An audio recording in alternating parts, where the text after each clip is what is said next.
The story begins on a bright, sunny day in a middle class suburban neighborhood. The streets are calm and everything seems ordinary. People are going about their daily routines, yet there's a palpable tension in the air, a quiet undercurrent that becomes more evident as the scene progresses. Main character introduction. The protagonist is a black woman in her early 30s, dressed impeccably, radiating confidence and professionalism. She is on her way to an important business meeting or community event. Perhaps she's a successful lawyer, entrepreneur, or public figure known for her achievements in her field. Hints of her background.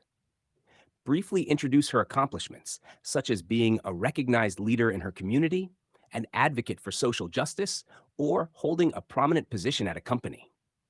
This sets up a contrast to the prejudice she will soon face, emphasizing that her status and reputation are not enough to shield her from discrimination. Mood and tone. The tone of the beginning is one of calmness, followed by an increasing sense of tension when the police officer enters the scene. This will foreshadow the conflict and injustice she's about to face. Incident. The encounter. The protagonist is walking or driving through the neighborhood, minding her own business. She's about to enter a building or reach her destination when a police car suddenly pulls up beside her. The officer inside, a middle aged white man, exits and approaches her with an air of suspicion. He immediately demands to see her identification without any apparent reason or provocation. The officer's accusations. The officer questions her presence in the area, implying that she doesn't belong there. His tone is condescending and aggressive, casting doubt on her intentions. He may accuse her of loitering or suspicious behavior, even though the woman is simply walking to a legitimate appointment or meeting. Initial attempt to comply. The woman, maintaining her composure, calmly reaches for her ID and offers it to the officer. She tries to explain that she is on her way to an important professional engagement, yet the officer dismisses her words without interest. The escalation. The officer, increasingly frustrated by her calm demeanor, begins to get more agitated.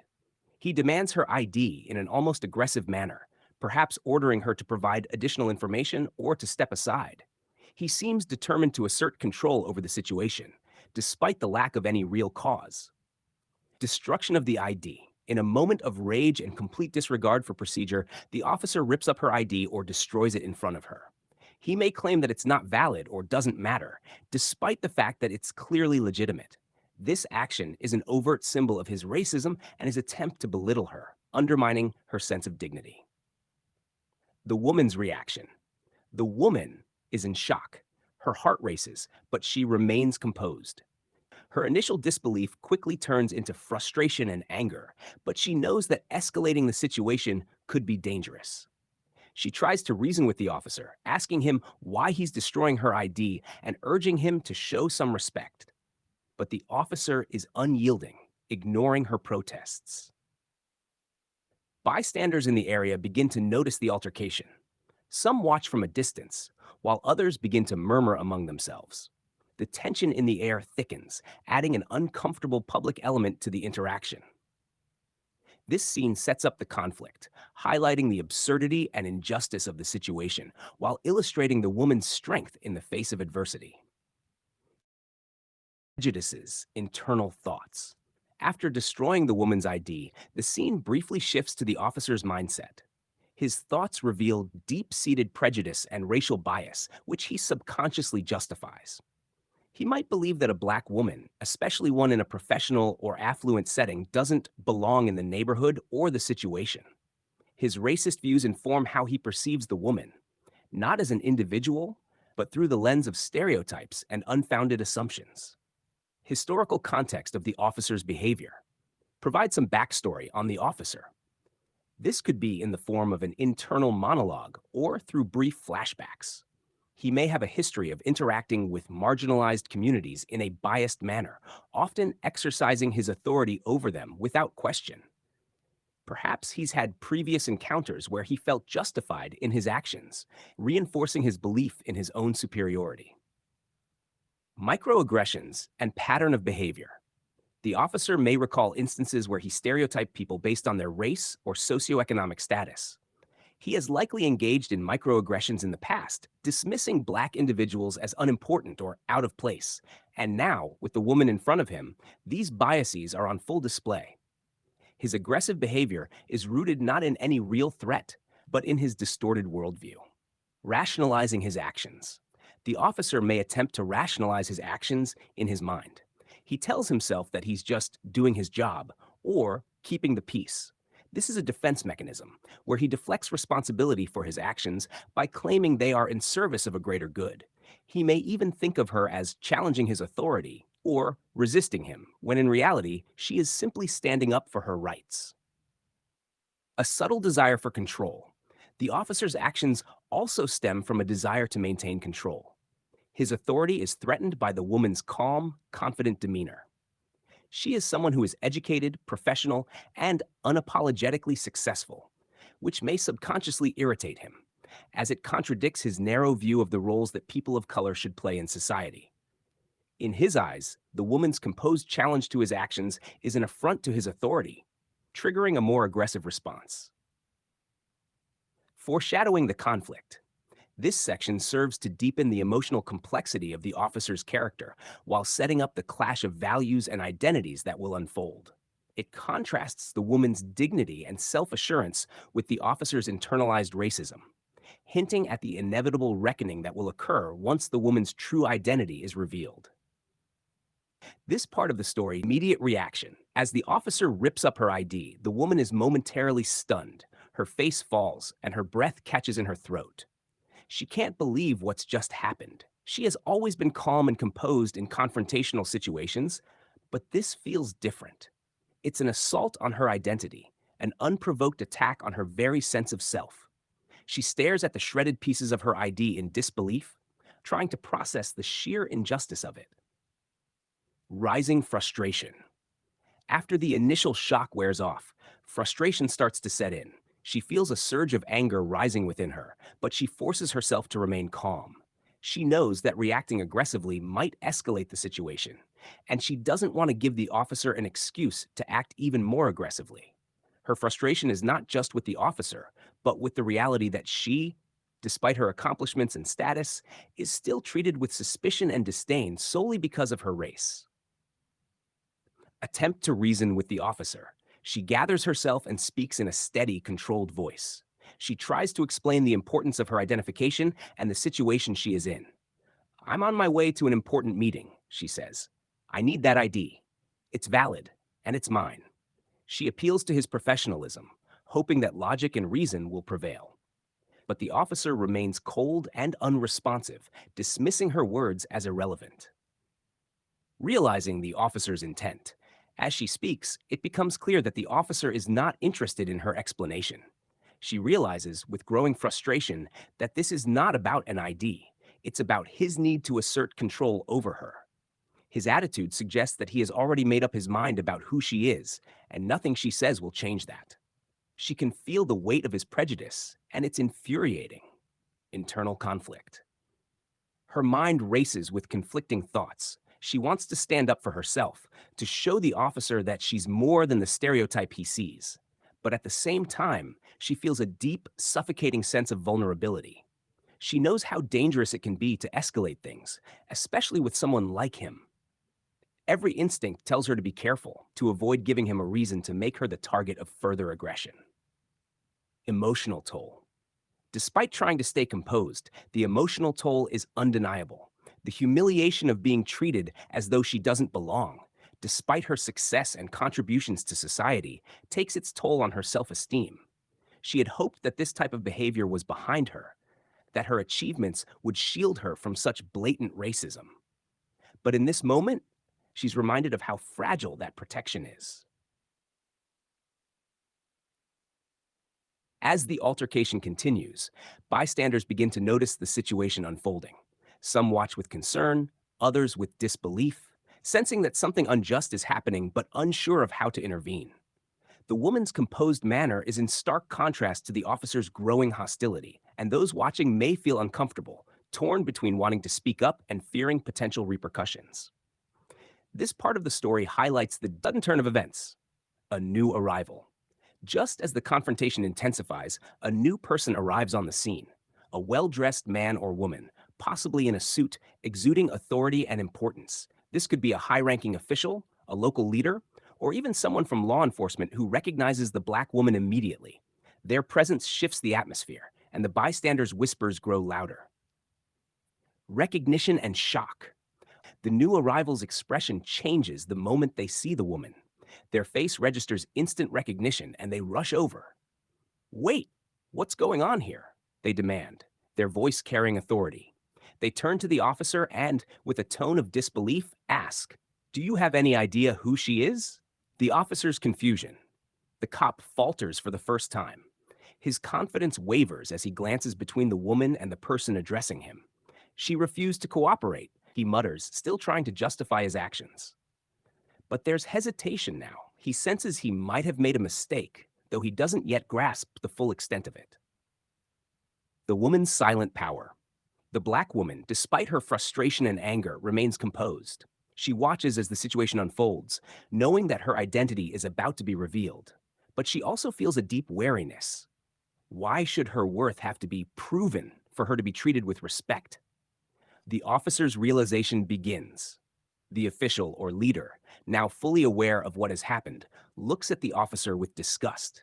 "You just destroyed the ID of one of the most influential people in this city," they say coldly. The officer's face pales, and for the first time, uncertainty replaces his arrogance. The power dynamic has shifted. He is no longer in control. This turning point sets up the officer's regret, the woman's quiet strength, and the impending consequences of racial bias and misuse of authority.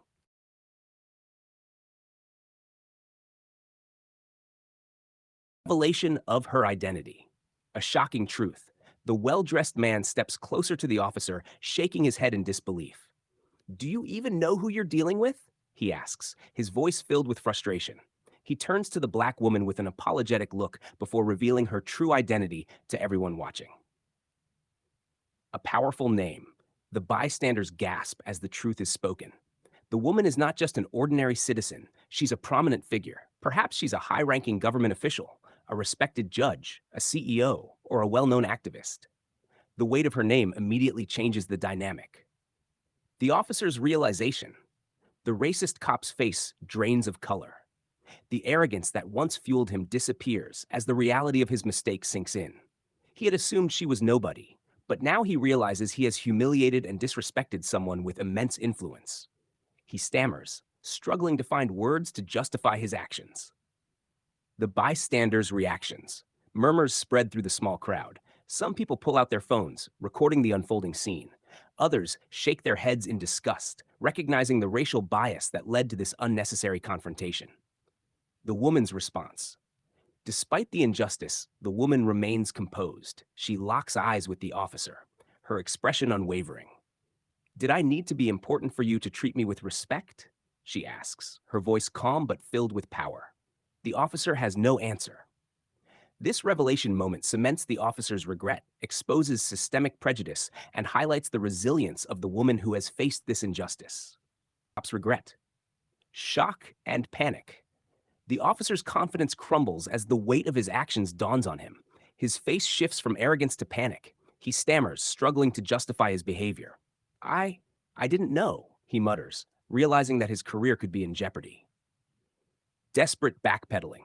He tries to backtrack, his tone shifting from aggressive to defensive. "It was just a misunderstanding," he insists. "I didn't mean any harm." But the damage is done. The bystanders are recording, and the well-dressed man, who clearly has authority, looks at him with disgust. A moment of realization. The woman remains silent for a moment, letting the weight of the situation settle.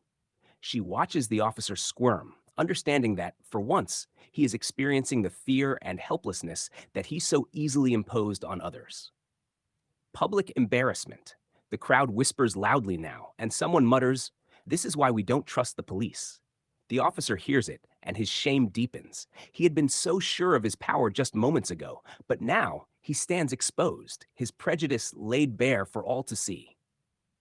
The woman's strength. She finally speaks, her voice unwavering. "You didn't need to know who I was to treat me with respect," she says. "You should have done that from the start." The officer looks down, unable to meet her gaze. The beginning of consequences. The well-dressed man steps forward. "You'll be hearing from Internal Affairs," he says firmly. The officer's regret deepens, knowing this isn't just about public humiliation. His actions will have real consequences. This moment solidifies the shift in power. The officer, once in control, is now vulnerable, forced to confront his own bias and the irreversible damage he has done. Confrontation and accountability. The woman's challenge. The black woman takes a step forward, her gaze steady. "Tell me," she says to the officer, "would you have done this if I looked different? If I were white? If I were a man?" Her voice is calm but piercing, demanding an answer. The officer shifts uncomfortably, unable to respond. The crowd support. A few bystanders speak up. "We all saw what happened," one person says. "You didn't even let her explain." Another adds, "This isn't just a mistake. This is how you treat people like her." Phones are still recording, ensuring that this moment won't just disappear. The officer's weak apology. The cop finally mutters, I'm sorry, but the words feel hollow. His regret is more about getting caught than true remorse. The woman tilts her head slightly. "Sorry?" she repeats. "For what? For treating me like I didn't belong? For destroying my ID? Or just because you found out who I am?" Authority steps in. The well-dressed man, now clearly in a position of power, turns to the officer. "Hand over your badge and gun," he says coldly. The officer's eyes widen in panic. "Wait, no, I can." But the man cuts him off. "No, you can't." The systemic issue. The woman looks around at the crowd. "This isn't just about me," she says. "How many others have you treated this way? How many people weren't believed because they didn't have the right title or the right connections?" The silence that follows is heavy. Everyone knows she's right. The officer hesitates before finally unclipping his badge. He hands it over, his hands shaking. His career, his reputation, everything is unraveling before him. But unlike his victims, he has had power and privilege to shield him for years. Today, that shield is gone. This moment isn't just about personal accountability, it's about exposing a broken system. The woman's strength forces a conversation that can no longer be ignored. The officer faces consequences. The badge is taken. The well-dressed official takes the officer's badge and gun without hesitation. The officer stands there, frozen, as reality sinks in. His power, his authority, his career may all be slipping away because of his reckless actions. A public humiliation. The crowd watches, some murmuring in approval, others recording on their phones. The once confident officer now looks small, his arrogance replaced with visible regret. He realizes that the same system that once protected him won't be able to save him from this moment. Internal Affairs is involved. The official speaks again, making it clear that this incident won't be swept under the rug. "You'll be placed under investigation," he says. "Destroying someone's ID? Racial profiling? This isn't going away." The officer's face turns pale. He knows how serious this is. A moment of reflection. The officer looks at the black woman, finally seeing her as a person rather than a suspect. "I didn't mean," he starts to say, but his words trail off. There's no excuse that can undo what he's done. The woman's final words. She takes a deep breath, keeping her composure. "This isn't just about me," she says firmly. "People like you get away with this every day. But today you didn't." Her words carry weight, and the officer knows he'll have to live with them. The officer leaves in disgrace. The official turns to him. "You're dismissed," he says. The officer, now humiliated, walks away with his head down. The once powerful figure is now just another man facing the consequences of his own prejudice. This moment marks a turning point, not just for the officer, but for everyone watching. Justice, for once, is being served. Powerful statement, and moving forward, the woman's strength shines. As the officer walks away in disgrace, the black woman remains standing tall. She has endured humiliation and injustice, yet she never lost her composure. She proved that dignity and truth are more powerful than racism and abuse of authority. The crowd reacts. Some bystanders approach her, expressing their support. "I'm so sorry this happened to you," one says.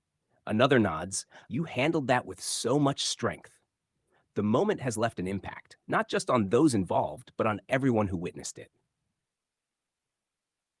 A call for change. The well-dressed official, still holding the officer's badge, turns to the woman. We need to make sure this never happens again, he says. She nods, knowing that this isn't just about one incident. It's about changing a system that allows people like that officer to act with impunity. The viral moment. Footage of the incident begins spreading online. The video shows the blatant racism, the destruction of her ID, and the powerful moment when the officer was forced to face consequences. The world is watching. The woman's final words. Before leaving, she looks around at the crowd. Respect shouldn't depend on status or identity, she says. It should be the standard for everyone. With that, she walks away, not as a victim, but as a symbol of resilience and change, a lasting impact. The officer's fate remains uncertain, but one thing is clear. This incident won't be forgotten. The conversation about racial profiling and abuse of power has been reignited, and because of this woman's courage, justice has taken a step forward. This ending leaves a powerful message. Change is possible, but only when people stand up and demand it.